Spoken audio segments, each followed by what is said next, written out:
আধ্যাত্মিক ও দিব্য জীবনের চর্চায় আমি শ্রীমতী লিলি বিশ্বাস আজ উপস্থিত হয়েছি। শ্রী শ্রী রামকৃষ্ণ কথামৃত পাঠ নিবেদন করব। প্রথমে ঠাকুরের প্রণাম মন্ত্র। ওং স্থাপকায় চ ধর্মস্য সর্বধর্মস্বরূপিণে অবতার বরিষ্ঠায় শ্রীরামকৃষ্ণায় তে নমো নমঃ। জয় ঠাকুর, জয় ঠাকুর, জয় ঠাকুর। উপাসনার পর ঠাকুর বলিতেছেন, তোমরা বলো ব্রহ্ম আত্মা ভগবান, ব্রহ্ম মায়া জীব জগৎ, ভাগবত ভক্ত ভগবান। কেশবাদী ব্রাহ্ম ভক্তগণ সেই চন্দ্রালোকে ভাগীরথী তীরে সমস্বরে শ্রীরামকৃষ্ণের সঙ্গে সঙ্গে ওই সকল মন্ত্র ভক্তিভরে উচ্চারণ করিতে লাগিলেন। শ্রীরামকৃষ্ণ আবার যখন বলিলেন, বলো গুরু কৃষ্ণ বৈষ্ণব, তখন কেশব আনন্দে হাসিতে হাসিতে বলিতেছেন, মহাশয় এখন অতদূর নয়। গুরু কৃষ্ণ বৈষ্ণব আমরা যদি বলি, লোকে বলিবে গোঁড়া। শ্রীরামকৃষ্ণ হাসিতে লাগলেন ও বলিলেন, বেশ, তোমরা যতদূর পারো তাহাই বলো। কিছুদিন পরে 13ই নভেম্বর 1879 কালী পূজার পরে রাম, মনমোহন, গোপাল মিত্র দক্ষিণেশ্বরে শ্রীরামকৃষ্ণকে প্রথম দর্শন করেন।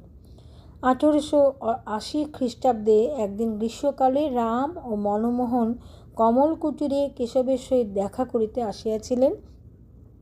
তাহাদের ভারী জানিতে ইচ্ছা, কেশববাবু ঠাকুরকে কিরূপ মনে করিতেন।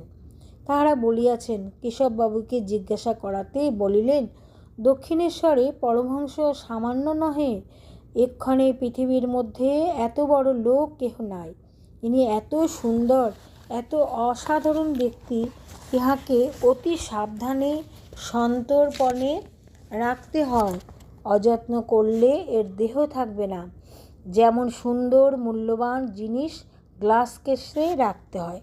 ইহার কিছুদিন পরে 1881 মাঘ উৎসবের সময় জানুয়ারি মাসে কেশব শ্রীরামকৃষ্ণকে দর্শন করিতে দক্ষিণেশ্বরে যান। তখন রাম, মনমোহন, জয়গোপাল সেন প্রভৃতি অনেকে উপস্থিত ছিলেন।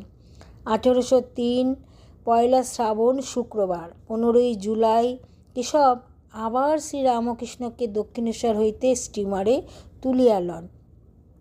1881 নভেম্বর মাসে মনমোহনের বাড়িতে যখন ঠাকুর শুভ গমন করেন ও উৎসব হয়, তখনও কেশব নিমন্ত্রিত হইয়া উৎসবে যোগদান করেন।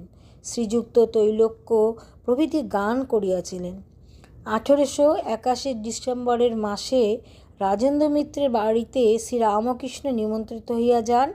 শ্রীযুক্ত কেশবও গিয়াছিলেন। বাটিটি ঠনঠনে বেচু চাটুর্যের স্ট্রিটে। রাজেন্দ্র রাম মনমোহনের মেসোমশাই। রাম মনমোহন ব্রাহ্মভক্ত। রাজমোহন রাজেন্দ্র কেশবকে সংবাদ দেন ও নিমন্ত্রণ করেন। কেশবকে যখন সংবাদ দেওয়া হয়, তখন তিনি ভাই অঘোরনাথের শোকে অসহ্য গ্রহণ করিয়াছিলেন। প্রচারক ভাই অঘোর 24 অগ্রহায়ণ 8ই ডিসেম্বর বৃহস্পতিবারে লক্ষ্ণৌ নগরে দেহত্যাগ করেন। মনমোহন মাতা ঠাকুরণী পরম ভক্তিমতী শ্যামা সুন্দরী দেবী ঠাকুরকে পরিবেশন করিয়াছিলেন। রাম খাবার সময় দাঁড়াইয়াছিলেন। যেদিন রাজেন্দ্রের বাটিতে শ্রীরামকৃষ্ণ শুভাগমন করেন, সেই দিন অপরাহ্নে সুরেন্দ্র তাহাকে লইয়া চীনাবাজারে তাহার ফটোগ্রাফ লইয়াছিলেন। ঠাকুর দণ্ডায়মান সমাধিস্থ।